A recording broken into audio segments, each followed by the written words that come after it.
the United States coast during the last 50 years. Hurricane Camille destroyed $1 billion worth of coastal property.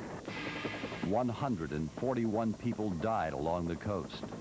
Most drowned in a flood of seawater caused by Camille's record 24.5-foot storm surge. Camille gave us a very good example of just what a storm surge can do. 9 out of 10 people who die in hurricanes are killed by storm surge. As a hurricane approaches the coast, its winds drive water shoreward. Once the edge of the storm reaches the shallow waters of the continental shelf, winds of over 100 miles an hour dam the flow of water, forcing it onto the shore. At first, the water level climbs slowly. As the eye approaches, water rises rapidly. Tons of moving water hammer away at structures built on the coastline.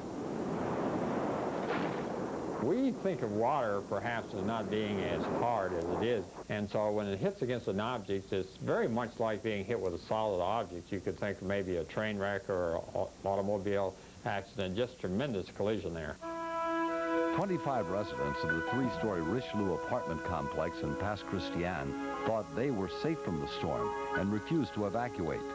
They threw a party in Camille's honor. When the storm surge came, it took the Richelieu apartment complex with it. Marianne Gerlach was one of 2 survivors. The water came in the back and busted out the back windows.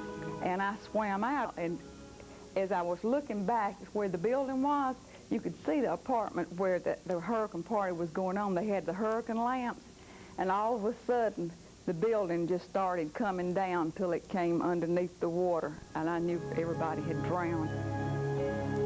Charlie Welsh, the Weather Channel.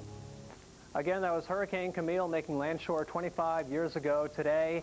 And once again, that's one of only 2 Category 5 hurricanes on the Saffir-Simpson scale to hit the continental U.S. All right, moving on to the rainbow now. What happened, the light comes through the raindrops in this case, and the refraction does occur running the full spectrum, literally from red, right around through the yellows, right on back into the violet. And in the case of a rainbow, what you need is to have the sun at your back and the rain still ahead of you. Looking straight out, the rain is still straight down your gaze. And what you see then is your shadow, and then out beyond the shadow, you actually see the true arc of the actual rainbow itself. So in essence, everybody has their own rainbow. The guy over here is going to have the arc over here, and so on and so forth. So that rainbow is cast, and once again, the colors are spread as that light is refracted. And the actual color of the red is actually on the sun side, while the actual blue is on the side away from the sun. And as you can see here, once in a while you actually get a double rainbow caused by the actual refraction of the initial rainbow back towards the second rainbow itself. Now, another optical illusion has to deal with the ice crystal clouds. And in this case, we have what we call sun pillars and sun dogs. And we'll also talk about the halo and the corona around the sun. At times it appears there's more than one sun in the sky. This is a phenomenon known as sundogs. Dennis Smith tells us why that happens. Cirrus clouds, the thin, wispy clouds found high in the atmosphere, are made up of tiny ice crystals. They can be various shapes, sometimes hexagonal columns and sometimes hexagonal plates. It's the plate-shaped crystals that create the phenomenon known as sundogs. If the plate-shaped crystals are large enough, they fall through the atmosphere horizontally. They act as tiny prisms, refracting the sun's light through the ice crystals and back to the observer. There appears to be 3 suns, one mock sun on each side of the actual sun. Cirrus clouds normally streak out ahead of approaching front. If you get these clouds overhead, you may see a sundog, but wait for the sun to get low on the horizon and then look towards the setting sun. Sundogs are visible on average about once a week in winter and early spring across the eastern United States. I'm Dennis Smith, the Weather Channel. Well, let's take a look at a few optical illusions. Now, as Dennis had mentioned, they are basically, or majority of them are formed by ice crystals in the atmosphere that are found in cirrus clouds. 2 different kinds of ice crystals. There's hexagonal plates and hexagonal columns, and they act as the prisms that reflect or refract the light and make the optical illusion. So let's go through a few slides here. supplied to us by Dr. Alistair B. Fraser from Penn State, and we'll show you a few of these illusions that you may have seen on your own. The first, of course, is the sun dog. Dennis already talked about that.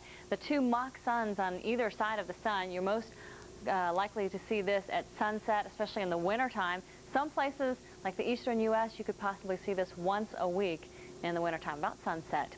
This is a more common optical illusion that you will see called a halo, and it can be around the sun or the moon. If it's around the sun, you're going to need sunglasses to see it. Around the moon, maybe a day before front comes in, go out at night, you have a full moon, you have a perfect circle around it, and that's also formed by ice crystals.